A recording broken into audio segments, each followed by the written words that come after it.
Right, this is the instructional video for the excerpt number 2A, which is the Atterbury Ruby Mountain Serenade. This piece is in 3/4, and make sure you notice that there are two sharps at the beginning of the excerpt. In measure 39, you have an F sharp and a C sharp, and then later the key is going to change to 1 flat in measure 55, B flat.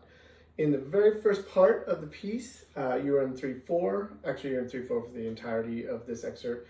And it starts off pizzicato. However, you want to make sure that you've got your bow ready to go because you have to immediately go to arco in measure 47. So you have to be ready to play arco right away.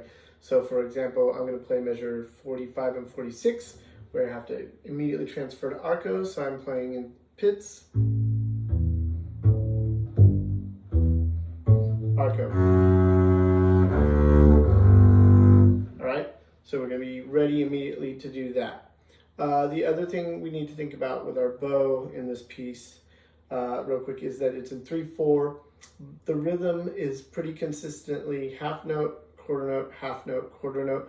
When we play rhythms like that, sometimes we have to do what we call wasting bow, or we have to conserve bow, depending on which way is easiest for you. So, for example, when I play the first measure of arco in measure 47, I play 1,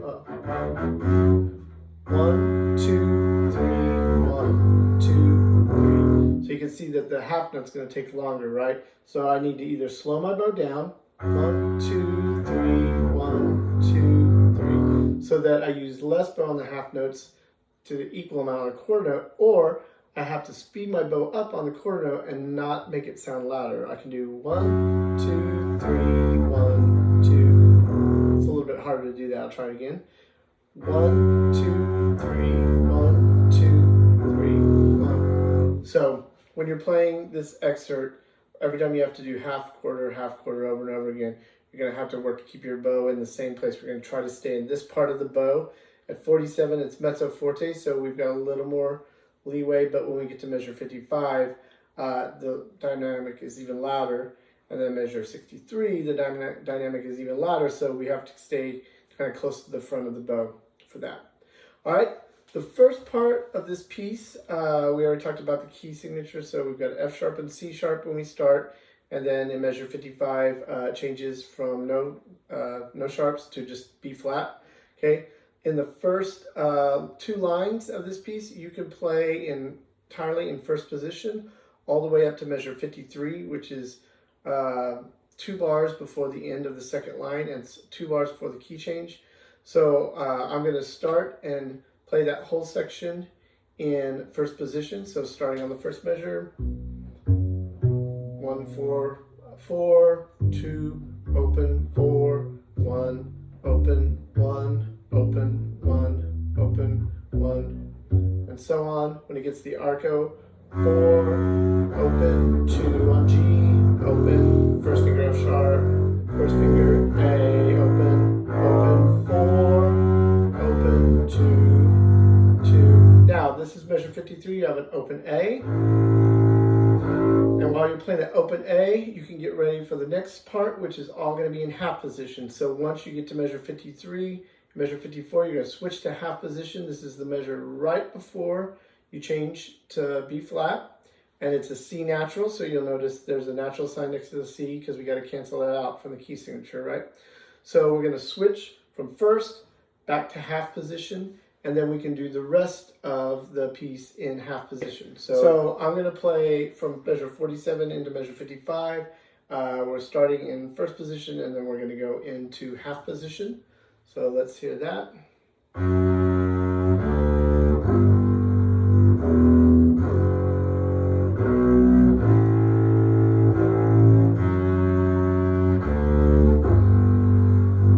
Open A, get ready for half position.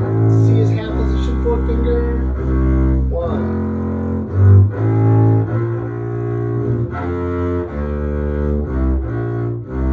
Okay, and then from there till the end of the excerpt, which is measure 69, we're going to stay completely in half position. A couple things to be aware of. Measure 61, there's an E flat. Make sure you play that first finger in half position.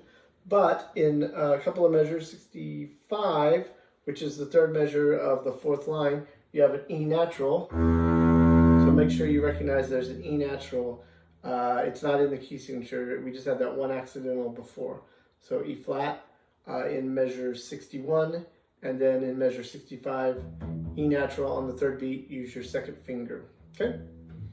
All right, that's it for the first excerpt. It's pretty straightforward. Shouldn't be too difficult. Just practice with your metronome. Practice switching from arco or from pizzicato to arco in measure 46 and 47, and make sure you're in half position. Watch out for your B flats starting in measure 55, and watch out for that E flat in measure 61.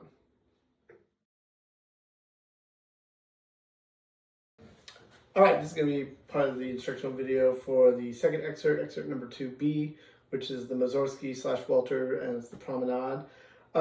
This is a little bit of a tricky piece because we've got to do some shifting. We've got some flats that you may not have played yet, and we're in some different meters that maybe we're not used to playing very often in orchestras. So first thing we're going to look at is where we start, where the bracket is. It's in 6/4, so we're counting 6 beats per measure. Okay, so make sure you're thinking 1, 2, 3, 4, 5, 6. We do that for 2 measures, and then we switch, and on the next line it says 5/4, so we've got 5 beats there, so we have to think 1, 2, 3, 4, 5, and then it goes back to 6/4 on the next measure, so back to 6 counts in the measure, right? So if I'm playing the excerpt, and I'm going to play it here, and I'm just going to count out loud so you can hear what you're going to count while you're playing this. So I'm thinking 1, 2, 3, 4, 5, 6, 1, 2, 3, 4, 5, 6, 1, 2, 3, 4, 5, 1, 2, 3, 4, 5, 6, 1, 2, 3, 4, 5, 6, 1, 2, 3, 4, 5, 6. All right, so that's the way we're going to count this one. So that's the first part of this excerpt that's a little bit tough that we're going to have to work on is our counting. It's probably a good thing to sit down and just look at the music and count in your head and think the rhythm so that you can get used to it. Okay, so work on counting in meters that we're not used to counting in. Okay, so the other thing we want to take a look at in this piece is the key signature and some of the accidentals we have in the music. So first off, let's look at the key signature. At the very beginning of the piece, at the beginning of the excerpt, we have 2 flats. We have B flat and E flat. Okay, so that means that every time we play a B, it needs to be flat. Every time we play an E, it needs to be flat. Okay. In addition to that, we also have some accidentals. And when we start the excerpt, the very first note we play is a G flat. That's going to be in first position. Okay. So first position G flat. If you've got tapes on your instrument, this would be your second tape for first position. And this is where your 4th finger is going to go, right? So in the very first measure of our excerpt, we play G flat and F and then G flat 3 times, right? So it's going to be 4, 2, 4. 4, 2, 4. All right? Then when we go into the next measure, we're going to have to change positions to half position because we go F, but the next note is E flat after that, and that has to be in half position, so we have to use our first finger. So we're going to shift back for F and E flat, 4, 1, and then we have to play a D flat on the A string, which means we're going to have to shift back up to first position. So if you're, once again, if you have tapes, this is where your tape is. D flat is where your tape is in first position, okay? So that first note you got to play, G flat should be your second tape in first position, and D flat should also be your second tape in first position. So that's 4th finger for both notes. G flat, 4, F 2, 4, 4, 4. Shift back to first or half position, 4, 1. Back to first position, 4, and then back to half position for E flat and F again. 1, 4, and then stay here, and then we have A flat, first finger, B flat, 4th finger, and A flat, first finger. Okay? So let's go through that first two measures because there's several positions we got to play in. So we're starting in first. First position, half, first, half. Okay? So to play the D flat, you're going to have to be in first position, but to play F and E flat, and then later in that measure, second measure, to play A flat and B flat, you're going to have to be in half position. Now, when we go to the next line, the 5/4 measure, which we just talked about, it's pretty similar to the first measure. So it's first position again, 4, 2, 4, 4. Okay, so we don't have to shift for any of that. It's just like the first measure, but it's one beat short. Okay, now if you go to the next measure, second measure of the second line, we've got B flat, and then now we have A, and then B flat, B flat. So be sure that you notice that on the second line in the second measure, where it has the letter B, the first note is B flat, but the second note now is A, because previously in the measure, the last line of the first, last measure of the first line, we had an A flat, right? So we don't have to shift out of first position to play this. We can play 2, 1, 2, like that. So that stays in first position, right?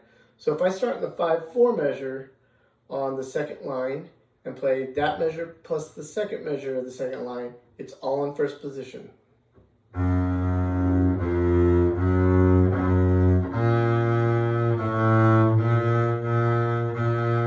All right? Now, the third measure also starts in first position because we have A and open G. So we can just do 1 open. But in the next beat, we have an F, which we could play with our second finger, but I'm going to suggest you move up to second position and play the F with your first finger. Now, if you're using tapes on your bass, F, remember, is between the first and the second tape right here on your bass. So you're going to put your finger in between the tapes and play F.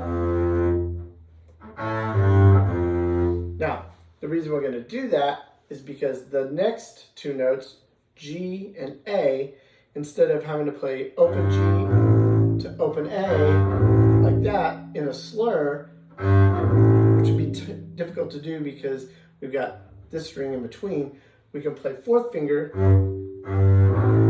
G, on the D string, and we can go right to open A. So we're going to have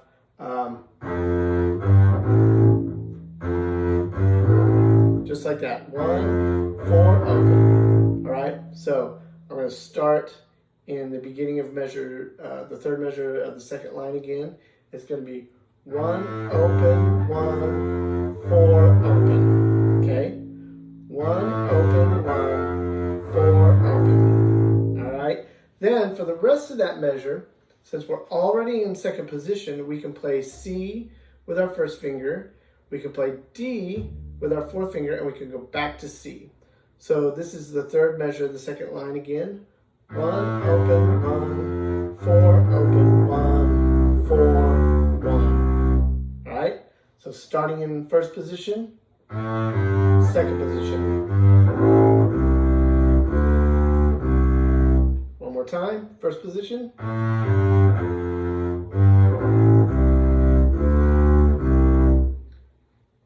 One more time, first position, second position. All right, last measure, we have A, B flat, F, G.